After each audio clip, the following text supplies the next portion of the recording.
Okay, so just very quickly, we're going to cover some early stage Toreando defense since we're focusing in the no-gi classes on Toreando passing.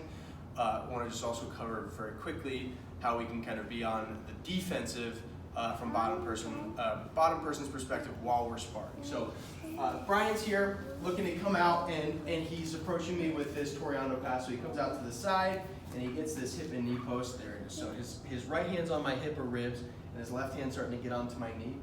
I'm going to start with some framing. Again, this is early stage, so I recognize that this is coming. So the very first thing I'm going to look to do is get my thumb and forefingers into kind of the shoulder here. And then I'm also going to take my hand, get my forefingers underneath my hamstring, and my thumb to the front of the knee.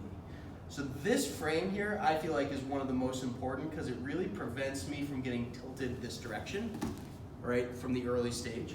So I get my hand up on the shoulder so that it's a little bit harder for them to collapse their chest and weight on top of me here. And then this frame here is going to make it so my legs, it's just harder for my legs to get pushed in this direction.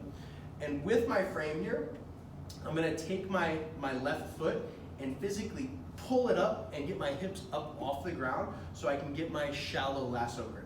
So I pull, lift, and get my foot up and in the way of the shoulder. That there is going to allow me to kind of push off the shoulder and retract my right leg so that I can start to square up and get 2 feet to the bicep. If we're in the gi, the shallow lasso works really nicely because then I can actually make a grip on the sleeve here as I throw this up and around, or I can even dig it a little bit deeper under the arm. But for no-gi, this is going to serve its purpose. So one more time, if Brian comes out to the side, again, early stage, he comes out, I'm quickly framing, trying to get the shoulder away. This hand comes up underneath my knee, and I'm physically like pulling myself up like I'm doing an explosive reverse crunch. Pull, foot to the bicep, and then I square up so that my feet are in a good position where I can continue to push this person away from me.